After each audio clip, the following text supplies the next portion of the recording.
So yeah, after many years of being in this sport, I've found what I know is my final gym, my final building. It's perfect, everything about it.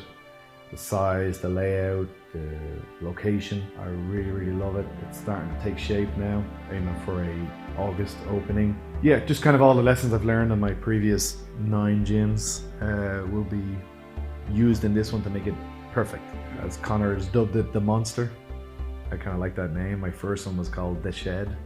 So it's the journey from The Shed, and I think it was 99 or 2000 I opened The Shed. And then 2019 I'll be opening the Monster.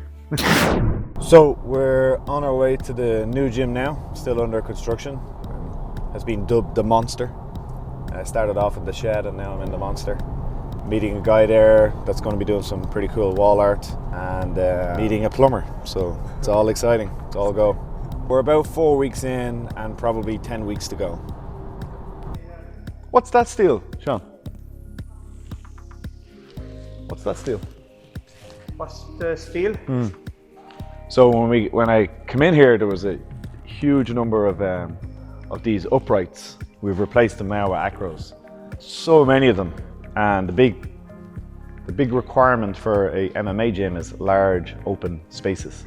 So we couldn't be training where there's so many poles. So we taken out a huge amount of them. You see there's 4 holes, and there'll be large, kind of a U-shaped steel structure going in those 4 spaces there to take the weight of the floor, and that will mean that all of the space in between will be just empty space. So, but that's where the octagon will go.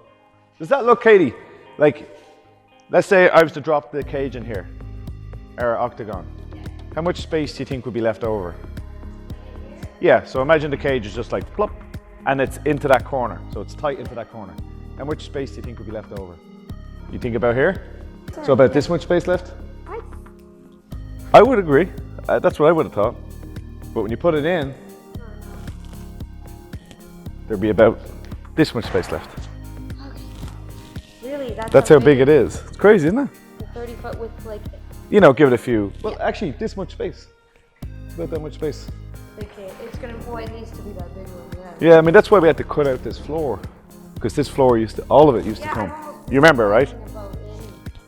But no, takes up the entire free space. It's a big cage. I love the size of it. So it's like... That's what she said. Oh my god, I want it. All right, come on, we go meet Sean the plumber.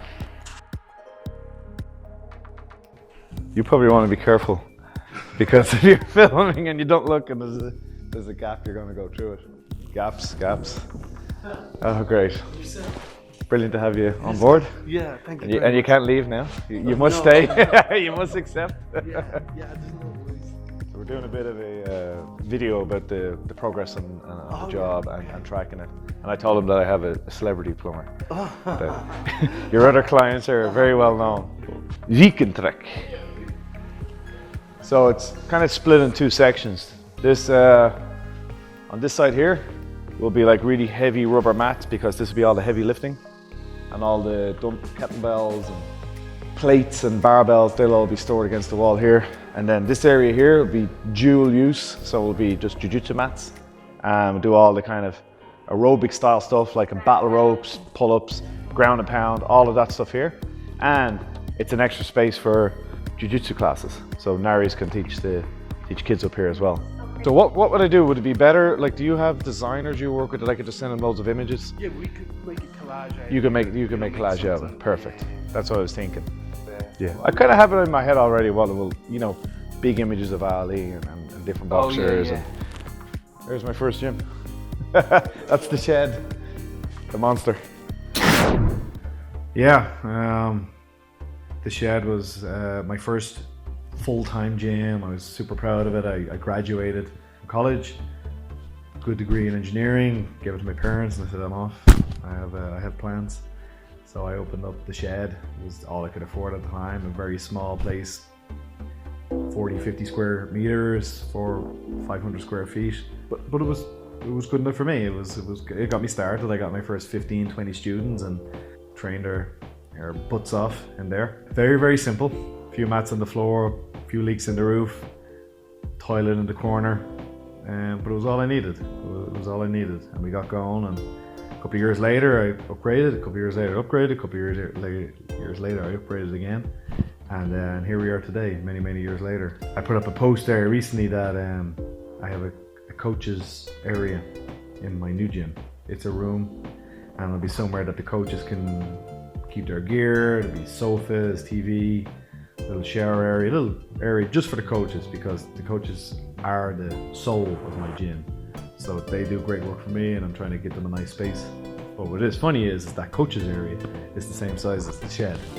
So it's kind of a dramatic look at how things have changed in that almost 2-decade period. Yeah, so this is the room now that we're setting aside for the coaches. Make it nice for them, and some lockers, and I think a shower's going in here, couch, TV, so that in between sessions that they can relax. And it's kind of funny that it's also pretty much the same size as the shed, my first gym, and now it's a smallish room within the monster.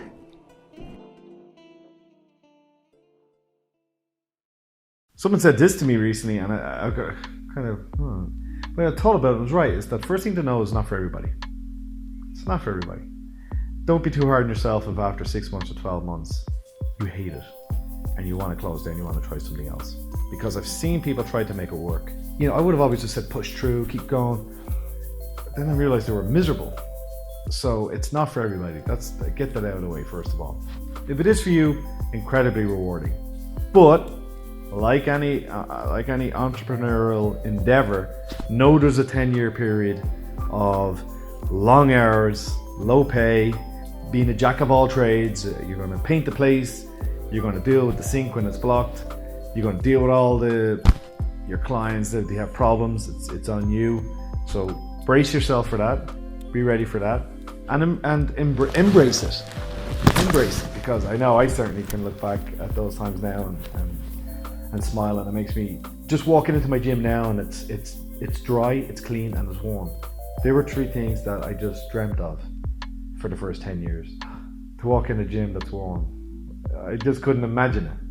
I had my gym before this one on the Long Mile Road. We had one heater, one very small, highly inefficient gas heater in the corner, and that's where the whole team crowded around on the bitter cold nights to try and get blood going into our extremities before we'd start on the freezing cold mats. And I just thought in my head, I want to have a warm gym, because my joints are just not able for this. And the weather in Ireland, not only is it cold, but it's humid, so it goes into you. And in the height of winter, the wind whistling outside and sleet coming down, you feel that when you're trying to, 45 minutes later, you have your 2 socks on, your gi on, your hoodie on underneath your jacket, and you're still cold. So yeah, warm. Dry, no leaks coming in. All my gyms had leaks. And clean. That you walk in, you don't smell sweat and BO. That you smell disinfectant and cleaning. So, you know, they're huge things. Try to have your gym clean, warm, and dry. And other than that, like I said, long hours and do it if you love it. It is very rewarding.